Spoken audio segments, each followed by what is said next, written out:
اگر امکاناتی که ما را از آخرت دور بکنه عقب بندازه، همچی پست و مقامی نمیخوایم، همچی مالی نمیخوایم، همچی و نمیخوایم.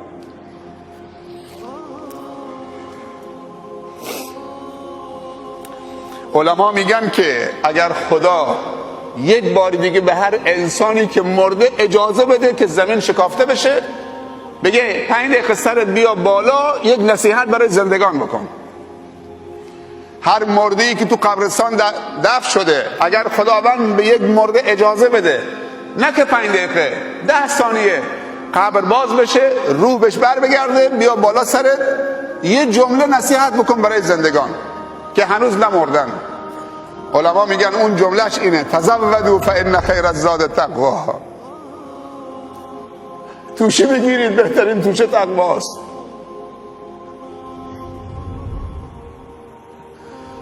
اگه اشتباه نکنم جنید بغدادی بود، اون عارف بزرگ، به خواب یکی از شاگرداش میاد،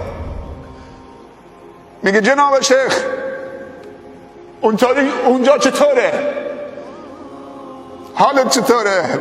بعد به شاگردش اگه اشتباه نکنم میگه که هیچ چیزی به دردمون نخورد، نه این که مردم ما را میبوسیدن، پیشانی ما رو میستن، خم میشدن، دست ما رو میبوسیدن، نه شهرتمون، هیچی به دردمون نخورد مگر همون 2 رکعتی که تو در دل تاریکی شب میخوندیم و سجده میکردیم، میگفتیم سبحان ربی الاعلی، دور از چشم مردم.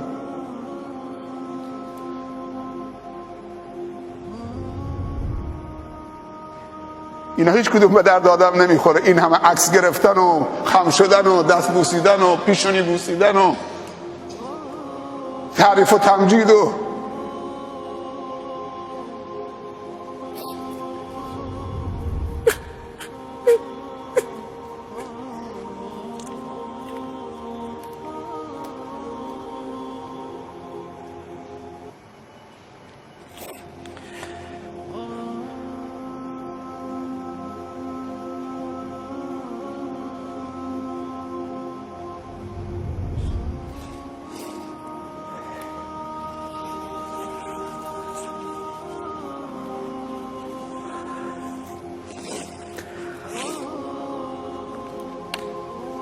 عمر رضی الله عنه میفرمایند اگر روز قیامت صدا بزنن همه بهشتی ان، یک نفر به بهشت نمیره. عمر فکر میکنه اون یکی عمره.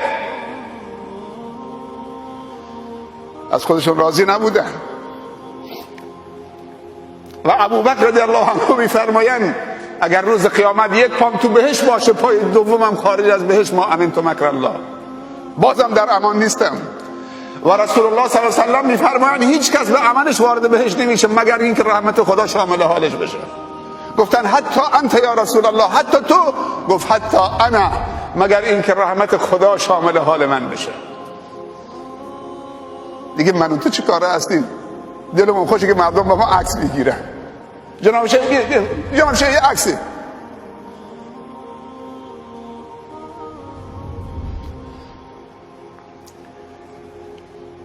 خدا به ما توفیق بده که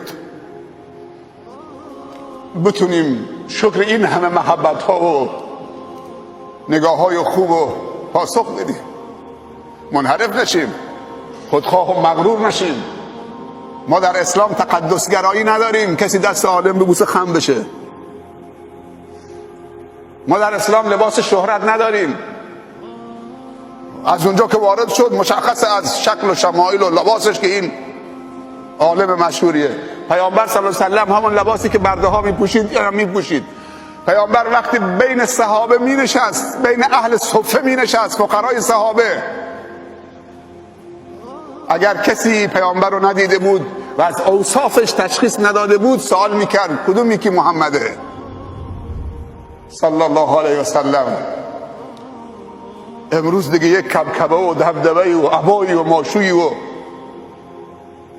از دور ایشون جناب شیخن، همه خم میشن دستشو میبوسن. احترام جای خودش، اما تقدسگرایی نداریم. تقدسگرایی در دین و مذهب سبب استبداد دینی و مذهبی می شود.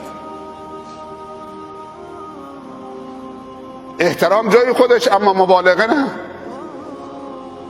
تقدسگرایی بیش از حد جدا از احترام سبب استبداد دینی و مذهبی می شود. داریم می بینیم تو کل دنیا چطوری شیخ‌ها و ملاها مردم اسیر خودشون کردن.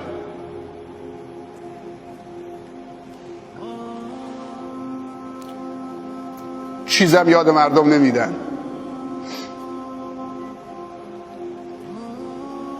خانم یکی از همین ملاهای بزرگی که کل ملاهای منطقه عصر جمعه می آمدن پیشش کسب اجازه می کردن، بعد از این که دیگه ملا طلاقش داده بود گفته بود که من وقتی چای می بردم پشت در می گذاشتم برای این ملاها، شنیدم که یک بار گفتن چیزی یاد مردم ندید تا مردم همیشه چه محتاج شما باشن و اسیر شما باشن. چیزی یاد مردم ندید که مردم خودکفا نشن. بعد یکی از ملاها گفت حتی چیزی یاد زنتون هم ندید که زبانش دراز میشه، دیگه رو حرکات ملا ایراد میگیره. ولی امروز یک بازاری میاد اینجا پیش نماز میشه، سبحان الله، 5 روز قرآن حفظه. خدا رحمت بکنه شیخ زیایی رحمت الله علیه، منطقه رو سیراب کرد، هر چی بود یاد مردم داد. 5-6 هزار طلبه که اکثرشون لیسانسه هستن، فوق لیسانس تو منطقه هست، چقدر حفاظ قرآن. چیزی یاد مردم ندید تا مردم همیشه محتاج شما باشن.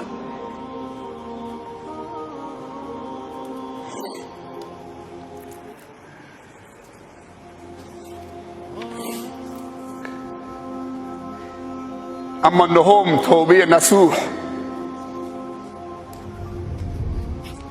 یکی دیگه مونده، توبه نصوح. توبه نصوح چه توبه است؟ توبه‌ای که 5 تا شرط داشته باشه. توبوا الی الله جمیعا ایها المؤمنون. خدا میگه دست جمعی با هم توبه بکنید. بعضی توبه ها متفاوته. توبه یک جوانی که به انحراف کشیده شده، شرابی خورده، توبه خودشه، مشکل دیگه رو خودش اصلاح میشه. اما توبه استاندار، توبه حاکم، توبه فرماندار، توبه پدر، توبه معلم، بزرگ، رهبر.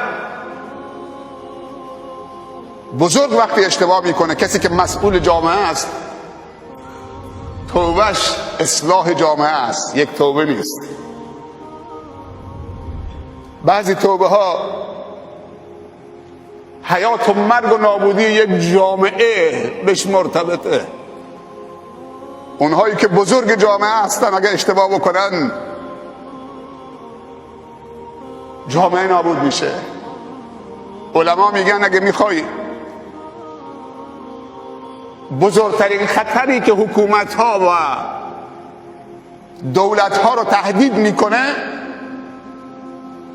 4 تا جوان شراب بخوره، 4 تا دختر بی حجاب باشه نیست.